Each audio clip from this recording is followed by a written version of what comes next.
All right, let's address this head on. I made a video the other day recently about Star Wars Outlaws on the Switch 2. I was talking about the reports from PAX West claiming the game was a total disaster and people lost it. They were saying that I was wrong, that I was clickbaiting, that I was biased, late to the party, which is all fair. I saw the dislikes. I admit it. Maybe I jumped the gun a bit. But here's the thing, my video was based on those reports. Insider Gaming, among others, noted that no one could record floor footage at PAX West and that there were serious red flags about the build for this game, and that's what I reacted to. And yes, it seems like early access players that had review codes are reporting that the game is running absolutely well for the Switch 2. Key word there though, guys. For the Switch 2. That's a very specific context, people. And I'm not a hater, okay? I'm not. I'll admit it was wrong for me to call it a disaster outright. So yeah, I'll admit I was wrong to call it a disaster in the title of my video, but I'm not wrong to point out the bigger problem here that Nintendo fans are settling. Mediocre games, overpriced keycards, ports that run okay, and we're all supposed to just clap for it. Nope, that's not happening for me. So let's talk about Star Wars Outlaws on the Switch 2, guys, and I'm gonna be honest, it's still a mediocre game. Stop glazing it. This game is mediocre. Period. Ubisoft hasn't changed their track record here, guys. People forget how badly the trailers and reveal videos for this game were received, and now suddenly just because it runs okay or runs well like they like to paint it on the Switch 2, people are glazing it. Nintendo fans are raising pitchforks like it's the second coming of Christ here if you dare critique this game. Come on. If you're just now playing this game on Switch 2, maybe it's worth your $60 and worth your time. But why are Nintendo fans constantly late to the party with inferior ports? There's no standard digital edition of this. That's a money grab. Plain and simple. You gotta buy a gold edition at $60, guys. This ran poorly at launch on better hardware, the Xbox, the PlayStation, and then later down PC. And somehow we're impressed that it works on a $500 console. No, guys, guess what? It should work on a $500 console. The fact that I'm seeing people out here saying, oh, it works well, you're just coping deep down inside. And this is coming from a long-time Nintendo fan, guys. Let's be real. A game running at 30 FPS on a Switch 2 doesn't make a mediocre Ubisoft game good suddenly. Wake up, smell the roses, and I'm not walking on eggshells just because Nintendo fans are defensive about this game. Star Wars Outlaws is not a disaster, but it's far from a triumph. And paying $60 for a port that would perform better elsewhere for less? Stop settling. And here's my end note in regards to these PAX West reports. Yes, they were probably from an early build, so they weren't entirely off base. And yes, I stand corrected at it. The game isn't a disaster by any means, but it's still overpriced, it's forgettable, and it's a typical Ubisoft flop. And Player Essence, next time, why don't you tag me in your tweet? I'll see it. So let's go ahead and review the game. Star Wars Outlaws, like I said, is still a mid game. It was mid when it dropped on Xbox and PlayStation, and it's mid now. But here's the twist. The Switch 2 port is actually better than what PAX West reports were saying. It runs smoother than expected. There's a couple of gameplay tweaks that were made that make it less frustrating, and overall, it's not the disaster I thought it would be, but it's still mid. Now, I reviewed this game when it first came out on the Series X, and my opinion hasn't changed much. The last hour or so really feels like a Star Wars game, and I know RGT85 shared that same sentiment. Just when you get towards the end of it and everything just gets high stakes and you're sneaking around in a stormtrooper outfit, it really feels like Star Wars, but the majority of the game just felt like another Ubisoft stealth, open world, heavy sci-fi, generic title with a Star Wars skin on top of it. You play as Kay Vess, right? Who's basically a female Han Solo mercenary type who's constantly on the run with her companion Nix, who's a cute little furry type of creature that helps you out with sabotaging and stealing and doing stealth stuff and all sorts of tricks. The story does have some cameos. There is a few betrayals or some fan service, and it takes place in the Star Wars timeline, but it never really leans hard into the universe. It kind of steers into its own way, and that's kind of my biggest gripe as far as the story. It feels more like a generic space game than Star Wars. Gameplay wise, you got stealth, you got the blaster fights, you have some platforming, and then there's even some vehicle slash spaceship segments.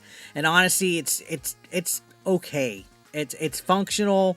It's not terrible, but it's not amazing either. It's just mid, which is Ubisoft to a T. Now, a lot of people that were covering this game said it works really well, exceptionally well, that it's excellent, that it might be the best game on the Switch 2. I'm going to call bull larky on that, guys. I had a huge amount of crashes, glitches, and even gameplay bugs playing this. One actually early on in the game where you go to that mansion in Kanto, it didn't trigger the enemies. It didn't trigger the explosion. I literally was running around in the empty courtyard of the mansion with no enemies at all. I had to actually restart the game just to get the mission to trigger correctly. And that was a common occurrence several times throughout my playthrough on the Switch 2, where cutscenes and triggers just wouldn't happen. Enemies would be missing, and it just felt like it was incomplete. This literally felt like I was playing Cyberpunk again. On top of that, the game would randomly just crash at random moments, and it would just be completely frustrating having to restart from my last checkpoint.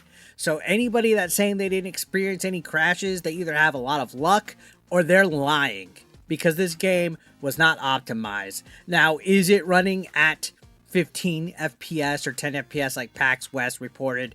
No. It's at 30 FPS, which is decent at times. And yeah, there was no slowdown in any of the dogfights or any of the battles or any of the populated areas of the game, but there was a lot of texture popping throughout the game.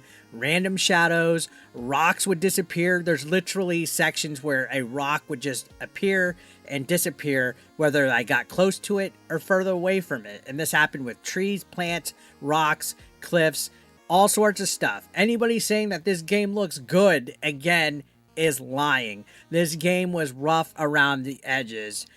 So anybody saying it looks surprisingly sharp and it has nice lighting and that there's ray tracing effects, they're not as good as you're being led to believe. Are there ray tracing effects there? Yes, but it's not like what you're going to get on your PC or your PlayStation or your Xbox. Handheld mode definitely does drop its clarity. The textures are even softer, and yeah, it's still playable and enjoyable. I guess that's just good enough for Nintendo fans, right? As long as you can play it and it's enjoyable, never mind that we're spending $60 on an inferior port. Now, there was some adjustments with the stealth mechanics in this game. In the original, stealth was actually unforgiven. You get caught, lots of times you'd have to start over, you're done. On the Switch 2 version, and I believe they even patched it on the Xbox and PlayStation, there's a lot of leniency. You can hide, fight back, sabotage your way out of detection. That makes the game less frustrating and a little more fun to experience, you know, at your first go around. So if you didn't play this game, you're not going to be as frustrated as most people were, and it makes it more playable. It makes it more enjoyable, especially for younger folks out there. Now, there is cross saves. You can use cross-platform saves. So if you play this on Xbox or PlayStation, you can load up your save through the cloud and play immediately where you left off. Now, I want to talk about what's still mid about Star Wars Outlaws, because I said that quite a few times.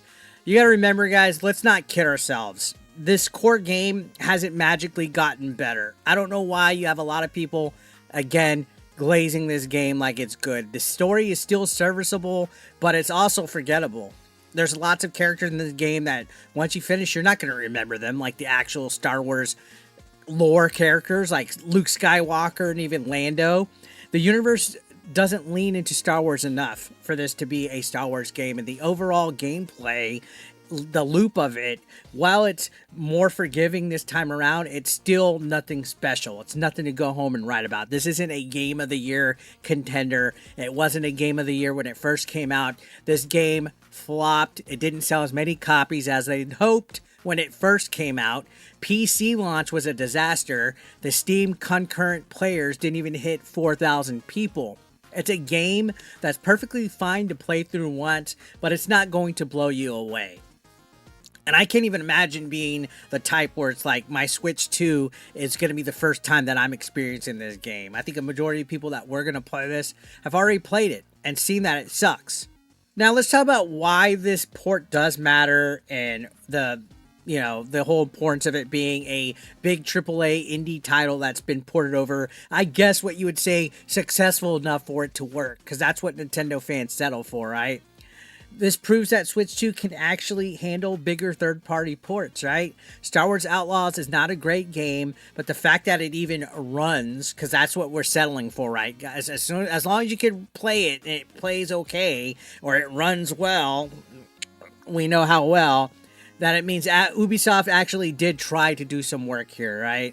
If more developers at least follow this example, maybe the system's third-party support could be much stronger than what we saw with the first Nintendo Switch. But don't hold your breath, guys, because this is still a $60 game key card, which means you're paying $60 for an old game that you can buy cheaper on better platforms, and the game isn't even on the cartridge. So you're paying for literally crap on the Switch 2. It better run well. We're paying $500 for this console. It better run well.